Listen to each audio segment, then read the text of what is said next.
Perkenalkan, saya Rizka Nurrahma. Perkenalkan, nama saya Nazila Rizka Putri. Perkenalkan, nama saya Akbar Rizky Putra Ramadan. Perkenalkan, saya Nurrahma Juliana. Perkenalkan, saya Klung Anggawa Swandiri.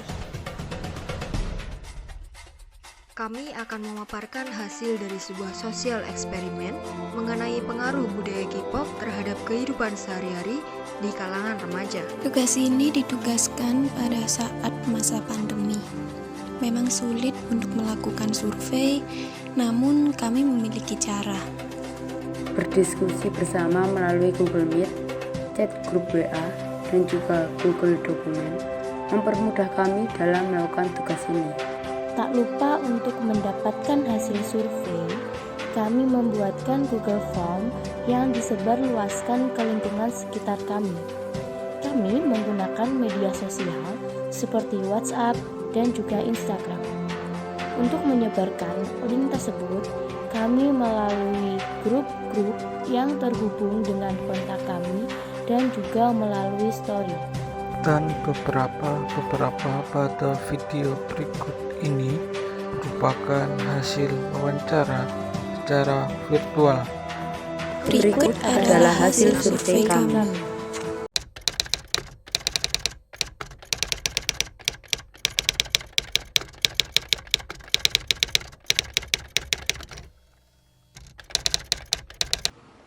Dari 1 sampai 5 sih aku 3.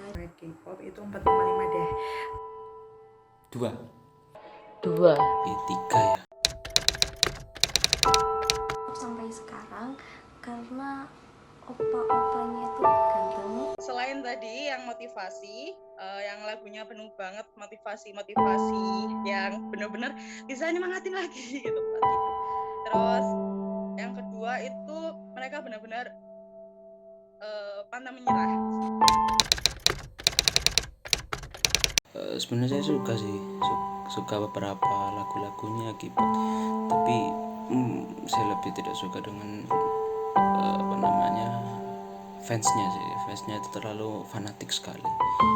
Apa-apa yang terlalu berlebihan itu kan tidak baik ya. Karena saya tidak menyukai aliran musik EDM dan aksi fanatisme dilakukan oleh penggemar K-pop itu sangat berlebihan. Saya bukannya tidak suka, tapi saya tidak mengidolakan K-pop ya. Dan itu lagunya 2PM.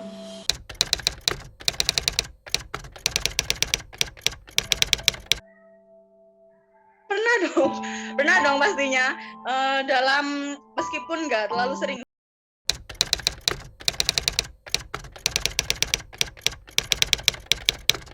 Kalau saya sendiri jujur tidak terganggu ya, soalnya dari teman saya juga mereka kalau memutar atau memperdengarkan lagu K-pop itu juga tetap pada batasannya, tidak terlalu kencang atau tidak. Intinya mereka tidak mengganggu lah bagi saya. Tidak, karena mereka menggunakan earphone atau headset untuk mendengarkan lagu K-pop. Jadi tidak terganggu sih. Cuman ya baru-baru ini nggak ada temen yang suka K-pop sih.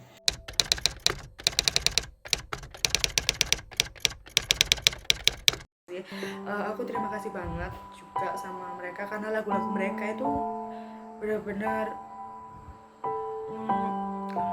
benar-benar memberi kesan banget gitu loh bagi para penggemar. Kesan gimana sih? Maksudnya kayak misalnya kadang-kadang kan kita insecure.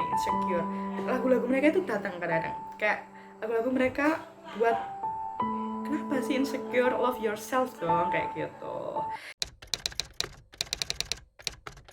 Menurut saya iya, karena K-popers kan kita mempunyai banyak teman-teman yang juga merupakan K-popers, sehingga untuk pertemuan sendiri itu kita di dalamnya dapat merasakan nasib yang sama.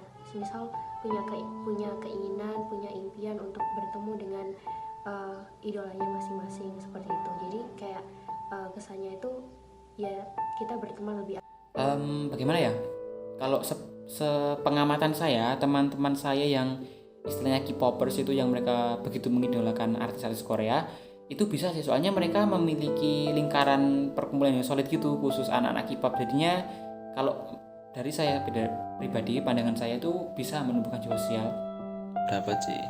Misalnya kita mempunyai teman yang suka K-pop juga kan, bisa ngobrol-ngobrol, cerita-cerita. Terus dengan itu juga bisa nambah teman juga, nambah teman yang sama-sama suka K-pop. Bisa, karena penggemar K-pop itu pernah mendonasikan kepada korban bencana alam yang ada di Indonesia ataupun di luar negeri. Jawabannya adalah setiap hari saya mendengarkannya karena memang sudah menjadi kebiasaan.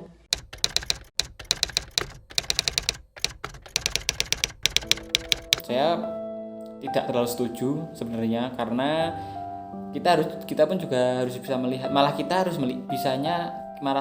tuh harusnya bisa melihat kok K-pop juga malah bisa booming dah. Kita tuh malah punya peluang untuk bisa meniru K-pop. Bagaimana kita bisa memajukan dan mempopulerkan budaya lokal Indonesia di tengah gempuran atau di tengah badai K-pop yang makin booming sekarang ini, seperti itu. Menurut saya tidak, karena budaya Indonesia lebih bervariasi dan lebih unik ketimbang budaya K-pop. Bisa juga sih, karena dengan adanya K-pop mereka jadi terdoktrin gitu ya. Jadi malah K-pop ini menarik perhatian anak muda sekarang. Jadi kita harus pandai mengatur porsi untuk mengkonsumsi K-pop dalam kehidupan sehari-hari.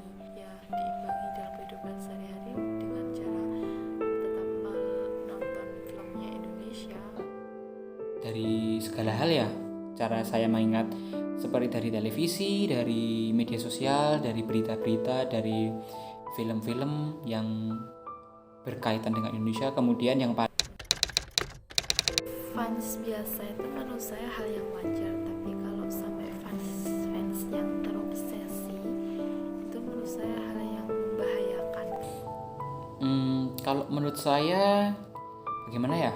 Kalau namanya orang sudah mengidolakan kan mereka umumnya pasti melakukan apapun ya untuk bisa menunjukkan rasa suka mereka pada idola mereka. Jadi kalau menurut saya kalau masih kalau masih sebat wajar ya nggak apa-apa sih. Tapi kalau sudah sampai parah seperti sampai mengganggu psikologis atau bahkan sampai memicu konflik, itu saya kurang setuju. Menurut saya sangat berlebihan, karena mereka bisa sampai bertengkar jika ada salah satu orang yang menghina atau tidak suka dengan K-pop.